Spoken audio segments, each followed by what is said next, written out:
estar aqui com os irmãos para juntos nós adorarmos a Deus. Esse é o propósito de nós glorificarmos e engrandecer o nome do Senhor. Foi nos passado que está sendo fechamento de uma campanha, já é o 12º elo desta campanha, que está no livro de Gênesis, capítulo de número 26, e o versículo de número 12. Eu creio que Deus tem falado aos nossos corações, Deus tem operado por intermédio da sua bondade, da sua graça, e eu creio que Deus fará uma grande obra em nosso meio, porque Ele é o mais interessado em nos abençoar. Irmão, vou ler Gênesis capítulo 26, o versículo 12, que é o tema desta campanha, mas não é a mensagem que eu irei ministrar nesta noite, amém?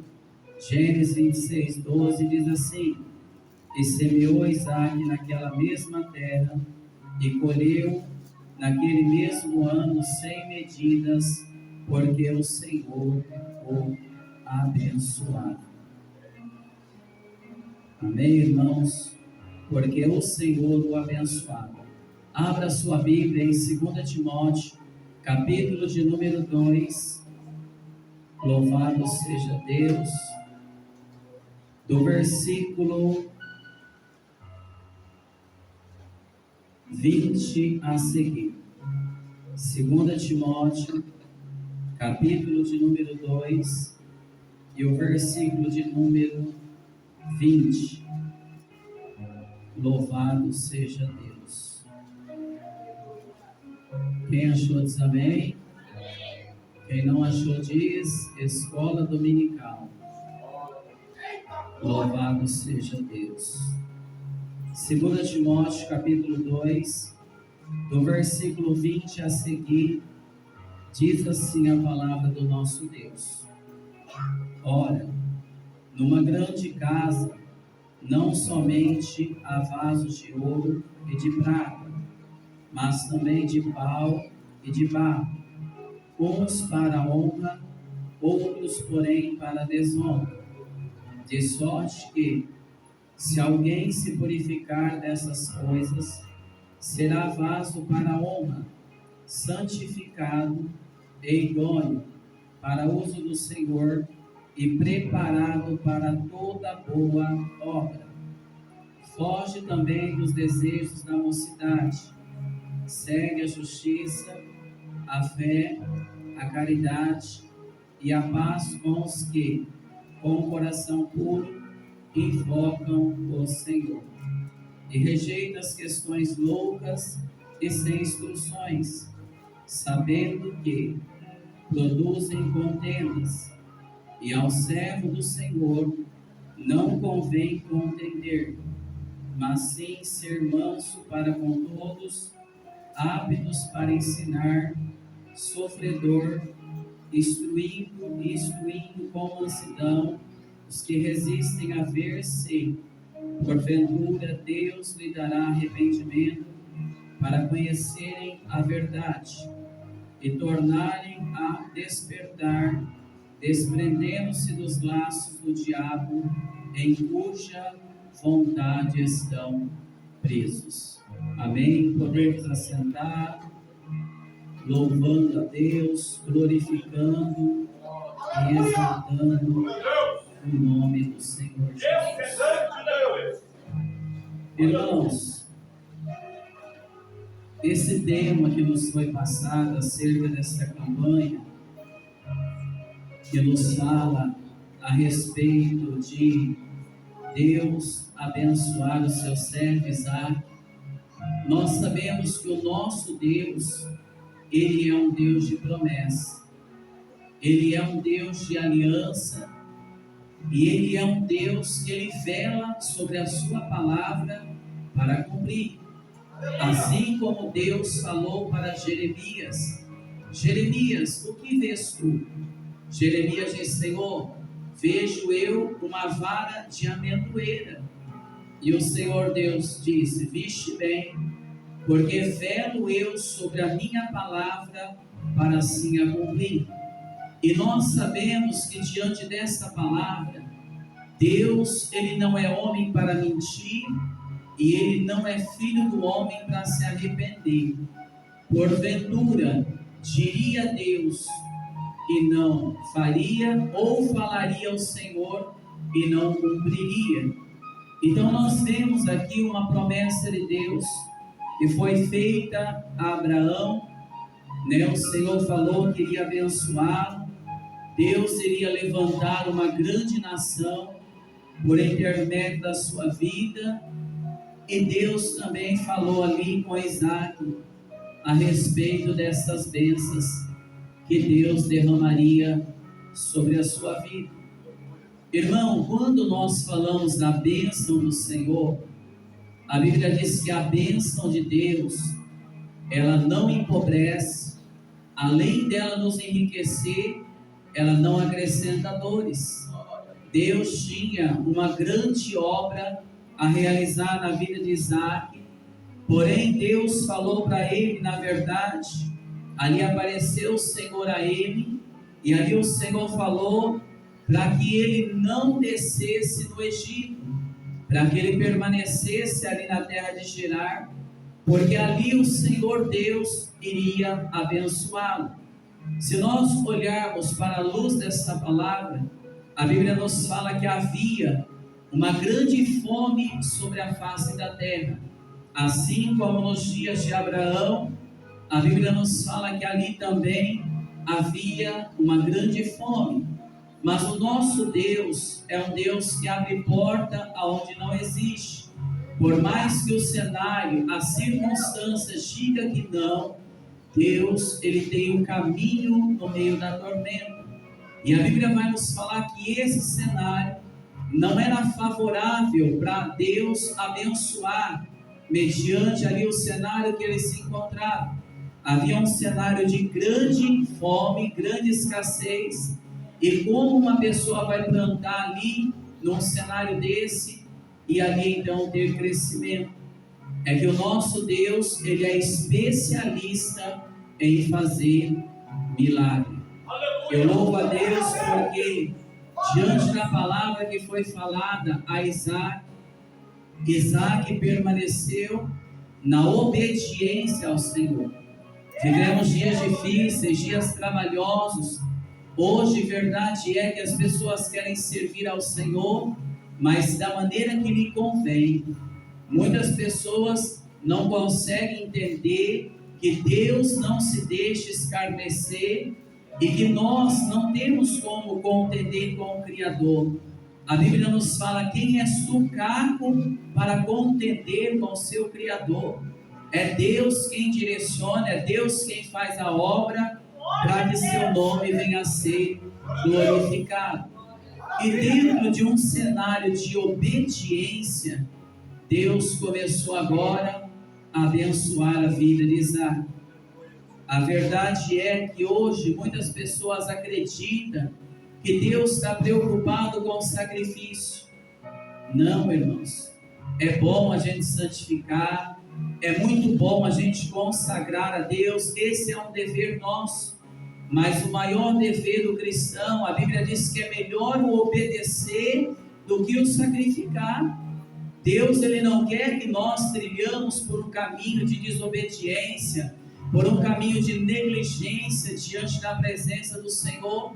A Bíblia nos fala que há caminhos que aos olhos do homem, ele parece ser retos, mas o fim deles são caminhos de morte.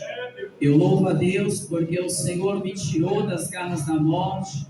Deus fez uma obra maravilhosa sobre a minha vida, para que eu pudesse testificar e glorificar o nome do Senhor.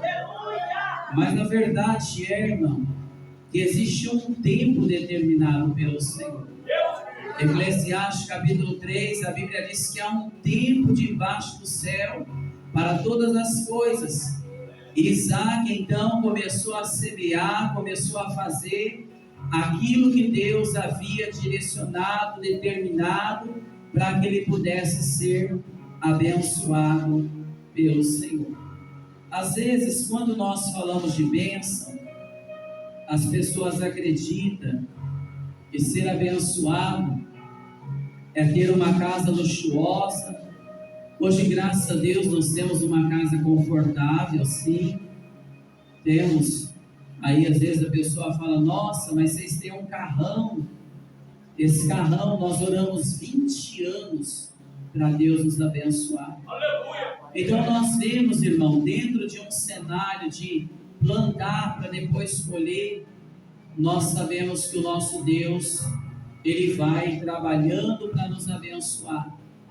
Mas o interessante é que a Bíblia nos fala que aonde estiver o nosso tesouro, aí também estará o nosso coração.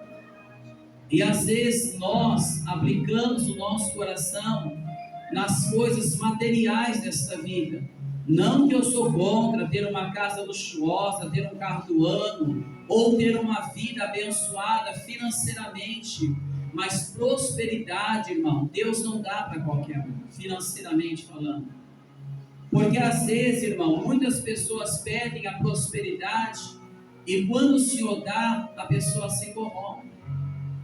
A pessoa, na verdade, se distancia dos caminhos do Senhor. Quando nós vemos Deus falar que Isaac semeou ali na terra de Gerar, e Deus o abençoou grandemente, ele colheu muito mais ali, 100 vezes mais. Primeiramente, ele permaneceu na obediência ao Senhor. Depois, ele foi fazendo aquilo que Deus havia lhe direcionado. Sabe o que é interessante? Segundo os judeus, eles acreditavam ali que, na verdade, ter riqueza era um sinal do favor de Deus. E aquele que tinha pobreza sobre a sua vida era uma falta de fé e um desagrado do Senhor. E na verdade não era isso. Porque quando nós olhamos pela luz e a revelação da palavra de Deus, a Bíblia diz: buscai a Deus, a sua justiça, e as demais coisas Deus vai acrescentar. Não é como em determinados lugares que você entra vendendo coxinha e você sai de limusine. Não é o que Deus prometeu para nós, irmão. Deus, Ele nos prometeu que aonde estiver o nosso tesouro estará o nosso coração. E Ele fala para nós buscarmos as coisas que são de cima, as coisas que são espirituais, as coisas que permanecem diante do Senhor. As coisas que, na verdade, irmão, não vai perecer, porque as coisas desta vida, elas vão perecer. Eu louvo a Deus, há muitos anos atrás, há uns 20 anos atrás, o Senhor começou a trabalhar sobre a minha vida. Eu fiquei ali no homossexualismo, aproximadamente uns 20 anos, e eu cheguei a colocar ali 15 litros de silicone para mudar o meu corpo, me transformando na aparência de uma mulher. Biblicamente falando, irmão, ninguém nasce homossexual. Deus, na sua soberania, Ele criou macho e fêmea. São vários fatores que levam a pessoa à inclinação da homossexualidade, ou melhor dizendo, do homoafetivo. Porque hoje não pode nem mais falar homossexualidade, hoje é homoafetivo. E há 20 anos atrás, o Senhor me deu uma experiência ali com Deus. Eu estava ali numa esquina de prostituição. Eu havia tido um desentendimento muito feio com um travesti ali que morava em São José do Rio Preto. E nós tivemos uma briga muito feia. E naquela briga ali, juntou 5 travestis para me bater ali naquela situação. Meu irmão veio com uma foice atrás, deu várias foiçadas ali, alguns travestis. Um saiu com o braço pendurado, enfim, aquela cena terrível. E após essa situação, eu precisei sair da cidade de São José do Rio Preto. Eu morava ali, eu traficava drogas, e eu morava ali no Paraíso. E de Paraíso não tem nada, é um verdadeiro inferno, que é a zona de prostituição. E ali naquela situação, após sair de Rio Preto, eu fui embora de São José do Rio Preto para algumas cidades. E quando eu fui embora, eu passei por Americana, depois fui para Curitiba, e depois, por fim, fui para lá em Jaraguá do Sul, em Santa Catarina. Percorri alguns lugares. E ali estando eu nunca vou me esquecer. Um dia eu estava ali na esquina de prostituição, e um jovem chegou em mim, um mocinho jovem, e ele disse para mim assim: olha, eu gostaria de fazer um programa. Aí eu chamei ele, falei: vamos fazer um programa? Ele disse assim para mim: eu gostaria de fazer um programa com você, mas é com Jesus. Falei: programa com Jesus? Eu estava ali na correria, sempre naquela cidade, passava uma senhorinha de cabelinho branco, e eu acho que por medo de parar para falar com os travestis, ela sempre passava com a bicicletinha daquelas calóizinhas antigas, e ela gritava naquela esquina: Jesus te ama. E eu ficava olhando. Todas as vezes que eu ia para aquela esquina de prostituição, eu acredito que todos os dias de culto, ela gritava: Jesus te ama. E eu dizia: Senhor, mas como o Senhor pode amar alguém estando na situação que eu estou? Será que o Senhor me ama? Estou tão longe da minha família, vivendo uma vida miseravelmente falando, vivendo uma vida de prostituição. E eu dizia: como o Senhor me ama? Aí aquele jovem chegou ali, e eu chamei ele para esse programa, e ele disse que queria fazer um programa com Jesus. E em poucas palavras, ele me falou do amor de Jesus. Não me recordo o que ele falou, mas ele falou algumas coisas comigo de Jesus. Mas o que moveu meu coração não foi ele falar de Jesus para mim.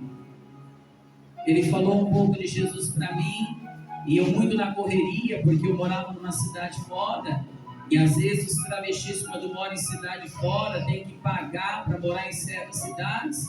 Então o meu tempo era muito curto, eu não queria que ele me prendesse muito ali para conversar, porque eu tinha que me prostituir para levantar dinheiro, para poder pagar os compromissos ali que eu precisava.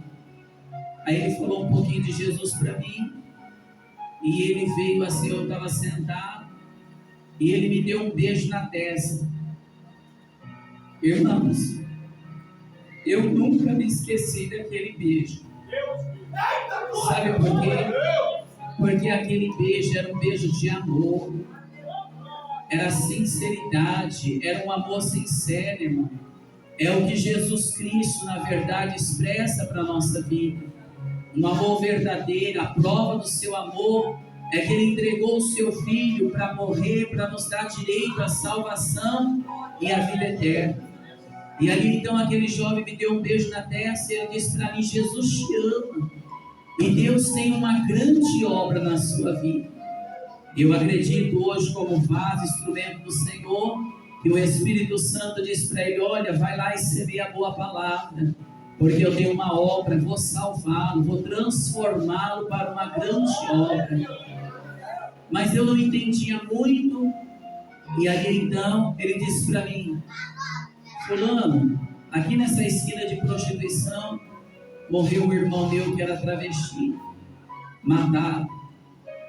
Aí no meu subconsciente eu dizia: Senhor, será que eu vou morrer aqui nessa vida? Será que eu vou morrer tão longe dos meus familiares? E ali o Senhor já estava trabalhando na minha vida. Irmãos, a Bíblia nos fala que um abismo puxa outro abismo. Eu cheguei a um estágio da minha vida que eu me desreconhecia como ser humano, pessoa. Eu comecei ali a usar drogas, e eu comecei a assaltar para manter o vício das drogas. Eu assaltava as pessoas, quebrava os carros das pessoas, e aí muitos livramentos de morte o Senhor me deu.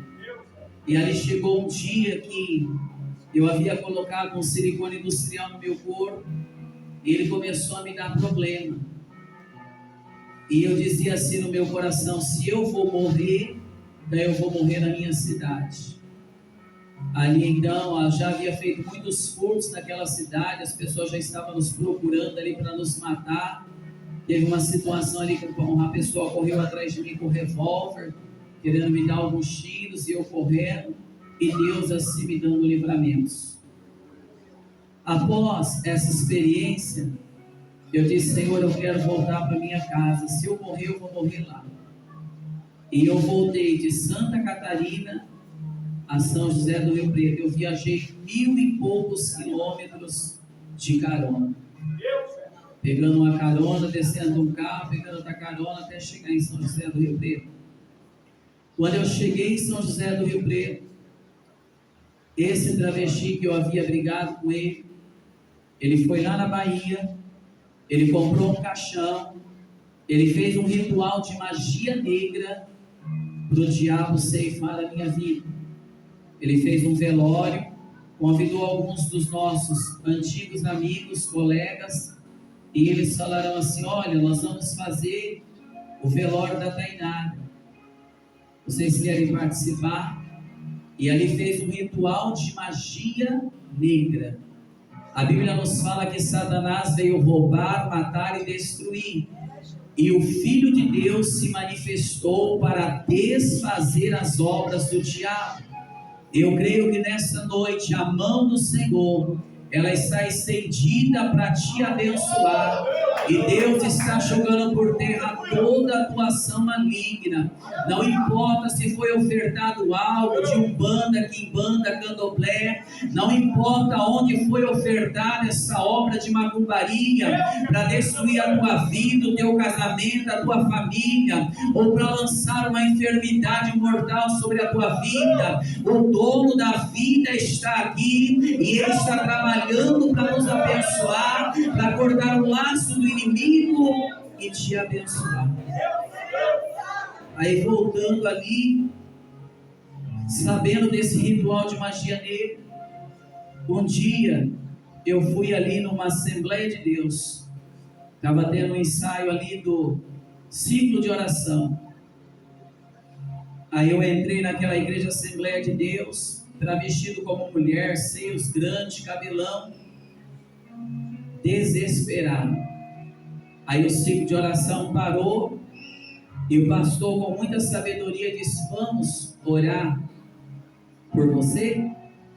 E eu sentei, as irmãs pararam ali o trabalho, e eu sentei num banco da igreja, e eles fizeram uma oração para mim. E eu senti, quando eles oraram, como se algo do céu descesse e plainasse sobre a minha vida. Aleluia. Após receber essa oração, eu entrei numa casa velha. Eu tenho uma marca aqui bem em cima da veia, artéria. Eu entrei dentro de uma casa velha, eu peguei a faca e eu bati no pescoço por 2 vezes. Quando eu bati aquela faca no pescoço, Deus abriu os meus olhos espiritual. De um lado eu vi uma sombra negra, que eu acredito ser um demônio, que ele veio para buscar a minha alma. E do outro lado eu vi uma luz muito forte, que eu acredito ser o anjo do Senhor. E ali Deus batalhando, trabalhando, guerreando em favor da minha vida, para que o adversário não viesse ceifar a minha vida. E eu creio, irmão, que a nossa luta, ela não é contra a carne, não é contra o sangue, não é, irmão, a nossa luta é contra principado, potestade da maldade, as hostes da maldade nos lugares celestiais. E enquanto ali eu tive essa experiência, após eu enfiar a faca no pescoço, o Senhor então me mostrou isso. E ali Deus mostrou para mim que se eu morresse naquela vida, naquela situação, eu iria para o inferno. A verdade é que Deus não manda ninguém para o inferno. Aleluia. Salmos 9:17 diz que os ímpios serão lançados no inferno, e todas as pessoas que se esquecem de Deus. Ali então o Senhor mostrou, se eu morresse naquela vida, naqueles caminhos, eu teria perdido a minha salvação. E após essa experiência, eu fui para o hospital, dei ponto no pescoço, e ali depois Deus despertou um desejo no meu coração, de voltar àquela igreja. E ali eu voltei para aquela igreja, travestido como mulher. Algumas vezes eu ia naquele culto, parecia que eu era o centro das atenções. Parecia que, na verdade, o povo nem focava mais em Jesus, mas eu era o centro das atenções. Mas ali eu fui ficando, irmãos. A Bíblia diz que a fé vem pelo ouvir e ouvir a palavra. E aí eu comecei a ouvir a palavra de Deus, e o Espírito Santo começou a trabalhar no meu coração, porque hoje as pessoas querem mudar as pessoas pela força do seu braço. E eu ouvi um louvor há muitos anos atrás que dizia: mude o mundo primeiro mudando você. Às vezes a pessoa nem é tão mudada e quer cobrar mudança dos outros. Ali o Espírito Santo começou a trabalhar na minha vida, e o Senhor começou então uma obra. Com 1 mês e meio que eu estava na igreja, eu li um testemunho de uma moça que na época ela era lésbica, e o Senhor transformou a sua vida. E ali eu comecei a orar e jejuar, e eu não sabia pregar, não sabia falar bonito, mas eu dizia: Senhor, eu gostaria que o Senhor me libertasse, que o Senhor fizesse uma obra na minha vida. Com 1 mês e meio, eu comecei a jejuar todos os dias da minha vida. Eu jejuava das 6 da tarde até 6 do outro dia. E eu comecei a orar e a jejuar, a buscar ao Senhor. Com 1 mês e meio que eu conheci a verdade. Não tem meia verdade, irmão. Jesus Cristo é o caminho, a verdade e é a vida. E ninguém vai ao Pai se não for por intermédio do Filho. E se o Filho vos libertar, verdadeiramente sereis livres. Ali o Senhor começou a quebrar as cadeias, as correntes que me aprisionavam. O Senhor me libertou do cigarro, da bebida, da maconha, da pedra e da cocaína. Aí com 2 meses eu queria me batizar. Aí o pastor dizia para meu irmão Rodrigo: não está preparado não. Eu via todo mundo tomando aquele cálicezinho vermelhinho, eu falava: eu quero tomar esse cálice. Aí eles diziam para mim que eu não podia pela minha aparência física. Irmãos, Deus não está preocupado com a tua aparência, Deus está preocupado com o seu interior. Porque quando Deus vai trabalhando de dentro para fora, a glória do Senhor vai resplandecendo sobre a nossa vida, e há uma transformação. Não estou falando, irmão, de pessoas que acham que está mudada, não, irmão, estou falando de uma vida transformada, lavada, purificada, restaurada pelo sangue do Cordeiro. Ali então o Senhor me libertou com 2 meses. Aí eu fui e me batizei. Tem 20 anos que nós estamos aí na caminhada com Jesus. E o interessante é que nós estamos falando de prosperidade. Eu achava que Deus iria me dar 3 coisas. Eu disse: Deus, eu quero uma mulher, eu quero uma casa e eu quero um carro. É sobre prosperidade que nós estamos falando, não é? Coisas materiais dessa vida. Aí o Senhor em pouco tempo me preparou, me lapidou. Aí o Senhor me levou para a obra. Eu comecei a viajar para alguns lugares, fazer a obra do Senhor. E foi o tempo que eu fui, vou dizer, mais feliz. Porque eu tinha, irmão, eu não tinha o que eu possuo hoje materialmente, mas eu tinha uma disponibilidade. O Espírito Santo me conduzia, e eu ia pregar nas igrejas, fazer a obra do Senhor, e eu nunca cobrei na minha vida. Eu sempre achei que a Bíblia nos fala: de graça recebeste, de graça vos dou. Aí os irmãos diziam: como eu posso te abençoar? Eu falei: levanta uma oferta lá, se você sentir no coração para me abençoar. E como eu não tinha condução, eles vinham me buscar. Mas eu achava que Deus ia me dar essas 3 coisas.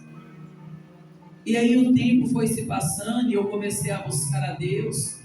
Eu trafiquei muitos anos, eu sumariei 2 processos. Eu fui preso 2 vezes. E aí depois eu comecei para a igreja, ouvia Deus falar que Ele era dono do ouro, da prata. E eu dizia: Senhor, então eu quero receber essa prosperidade aí. Aí eu comecei a ganhar uma roupinha velha do irmão, uns sapatinhos usados. E eu dizia assim: oh, mas a tua palavra diz que o Senhor é dono do ouro e da prata. Aí Deus começou a trabalhar na minha vida, no meu coração. Eu era uma pessoa muito soberba, eu era uma pessoa muito difícil, e eu também tinha uma boca muito pesada em palavras. Aí o Senhor começou a trabalhar na minha vida, porque a preocupação de Deus, irmão, não é rechear nossa conta bancária, não. Na verdade, o Senhor quer que nós buscamos a Deus, a sua justiça, e as demais coisas Deus vai acrescentar, porque as bênçãos de Deus seguem os que creem, irmão. Não precisa nós estar correndo atrás de Deus. Aí o Senhor começou a trabalhar comigo assim. Aí eu ganhava uma pecinha do irmão, uma do outro. Aí Deus foi me lapidando. Porque nós vemos falar esse texto que nós lemos de 2 Timóteo, capítulo 2, a respeito de o vaso ser purificado, santificado, de o vaso ser de uso idôneo do Senhor. Nós vemos falar acerca, irmão, de alguns versículos atrás, de como, na verdade, um homem de Deus, um obreiro, a Bíblia diz: procura apresentar-te a Deus, aprovado como obreiro que não tem de que se envergonhar, que maneja bem a palavra da verdade. Deus queria moldar o meu vaso, a minha vida, para que eu viesse me tornar uma pessoa melhor, porque bom, ninguém aqui é bom. Bom é Deus. Nós ficamos melhorzinho com a presença do Espírito Santo. Aí após o Senhor fazer essa obra, eu fiquei alguns anos na obra, Deus supria a minha necessidade, nunca tinha abundância, era só o básico. Ia ministrar, às vezes a pessoa vinha, me dava a paz do Senhor, colocava uma quantia na minha mão. Às vezes Deus levantava, estava orando: Deus, ela vai enviar alguém para te dar uma quantia. Chegava o valor nas minhas mãos. Então era aquela vida abençoada, mas Deus suprindo a necessidade. Aí depois passaram 7 anos, porque, irmão, as pessoas precisam valorizar o preço do sangue. Deus me tirou dessa vida de prostituição. Eu fiquei 7 anos sozinho. Nunca me envolvi com ninguém, não me relacionei com ninguém. Fiquei orando a Deus. Hoje as pessoas trocam Jesus por tantas coisas banais. Qualquer coisinha é motivo de sair da igreja. Sendo que a Bíblia nos fala lá em Romanos 31 que nada nos separará do amor de Deus. Passei um processo de humilhação dentro da igreja. As pessoas tinham nojo, uns tinham preconceito. Eu sentava num banco, a pessoa sentava lá do outro lado, para não ficar pertinho de mim. E ali eu fui ficando com Jesus. Passado esse período, depois de 7 anos, aí eu disse para o Senhor: Senhor, eu quero trabalhar, eu quero casar, quero construir uma família. E ali o Senhor então permitiu que eu arrumasse um serviço. Hoje as pessoas falam assim: nossa, vocês têm um carrão. Eu acho até engraçada a expressão. Eu fui numa tarde da bênção um dia com a minha esposa, e Deus levantou uma irmã e falou: irmão, eu vejo o irmão com um carrão tão lindo, e Deus vai dar um carro bonito para os irmãos. Eu pensava no meu subconsciente: se eu não tenho dinheiro para comprar